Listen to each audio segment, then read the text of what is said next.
बच्चे code chart के माध्यम से आसानी से बना सकते हैं, लेकिन उनके प्रकार को जब हम सिखाते हैं तो वो नहीं सीख पाते हैं, कि उनको याद नहीं रहता है कि हमने कोड बनाया। जैसे हमने कहा बच्चों से 20 डिग्री का कोड बनाइए, तो वो कोड बना तो लेते हैं, लेकिन उन्हें ये नहीं मालूम होता है ये कोड का टाइप क्या है।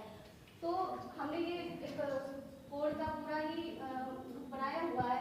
तो अगर हम बच्चे से कहते हैं कि 30 डिग्री का कोड बनाइए, तो बच्चे 30 डिग्री का कोड अपनी कॉपी पे जब बनाएंगे तो वो इस चित्र के माध्यम से पहचान भी सकते हैं कि 0 से 90 डिग्री के बीच में जो भी कोड बनेगा वो कौन सा कोड होगा। उसी के सामने इसका ये चित्र भी बना हुआ है। तो अगर उन्होंने 30 डिग्री का कोड बनाया है तो उसके चित्र के माध्यम से वो पहचान सकते हैं कि ये न्यू कोड है। अगर बच्चों से हम कहते हैं 90 डिग्री का कोड बनाइए, तो चित्र के माध्यम से वो देख के पहचान सकते हैं ये 90 डिग्री का कोड जो है हमारा सम कोड कहलाएगा। इसी तरीके से अगर हम 90 डिग्री से 180 डिग्री के बीच का कोड को जिसे कहते हैं 150 डिग्री का कोड बनाइए, तो वो इस चित्र के माध्यम से ये भी पहचान लेंगे कि 90 डिग्री से लेकर 180 डिग्री के बीच में कोई भी जो कोड बनेगा वो कौन सा कोड होगा, अधिक कोड होगा।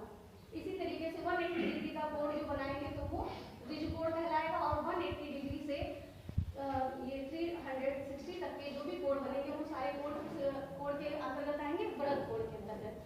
और लास्ट में जो हमारा 360 डिग्री यानी स्टार्टिंग से जो था उसे हम कहते हैं कि संपूर्ण कोड। यानी इस तरीके से बच्चे कोडों के प्रकारों को आसानी से सीख सकते हैं अगर वो बना लेते हैं। और अगर नहीं पहचान पा रहे हैं तो अपने TLM जो उनकी क्लास में लगा हुआ है तो उसके माध्यम से वो आसानी से कोड को पहचान सकते हैं कि ये इस तरीके का कोड जो है, इतने डिग्री का कोड, ये इस कोड का ये नाम हो सकता है।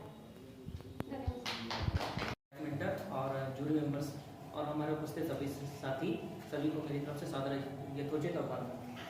आज का जो ये TLM है ये मैंने एक ट्रायंगल के त्रिभुज का क्षेत्रफल के लिए बनाया हुआ है जो उच्च प्राथमिक कक्षाओं में सिखाया जा सकता है। ये सर कैटेगरी इसकी पेपर मैथ्स कैटेगरी होती है, और सामग्री इसके लिए आपको एक बॉक्स चाहिए होगा, कुछ चार्ट पेपर्स, ग्लू और ज्योमेट्री का सामान जैसे रूलर, पेंसिल या आपके स्केच पेन। इसको बनाने की विधि नॉर्मल है। बॉक्स पे मैंने चार्ट पेपर लगा दिया था और उसके बाद एक ट्रायंगल मैंने निकाला है। ट्रायंगल की शेप को चार्ट पेपर मैंने इस पर लगाया, और जो इसकी लंबाई थी उसका जस्ट मैंने हाफ किया और उससे इसको समद्विभाजित कर लिया बराबर से। फिर ऊपर का जो अंश बचता है इसका आधा हिस्सा लिया और एक चाप लगा लिया जिससे कि इसका मूवमेंट हो सके, और पेपर को यहाँ पर से बॉक्स को मैंने कट कर दिया। अब मैं एरिया निकालने के लिए बता सकता हूँ कि इसका अब जो बनाने की विधि के बाद इसकी जो अवधारणाएं इससे कौन कौन से क्लियर कर सकते हैं। वो तो एक शेप रिकग्निशन हो गई कि हम आकृतियों की पहचान करा सकते हैं। इस पर कि आप सीधे ये अभी त्रिभुज देख सकते हैं 3 कोणों का, और बाद में इसका जब मैं प्रेजेंटेशन करता हूँ तो अब दूसरी आकृति भी बनेगी रेक्टेंगल की, वो मैं दिखा सकता हूँ। तो सर इसमें सिंपल से तरीका है कि ये आपका त्रिभुज बना हुआ है और इसमें मैंने पिन लगा दी थी जिससे कि इसको मूव करा जा सके।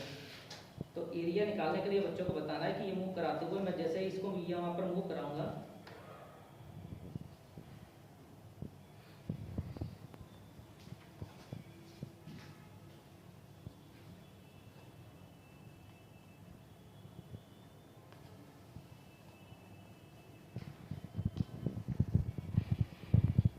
तो इसको मूव करा लेते हैं।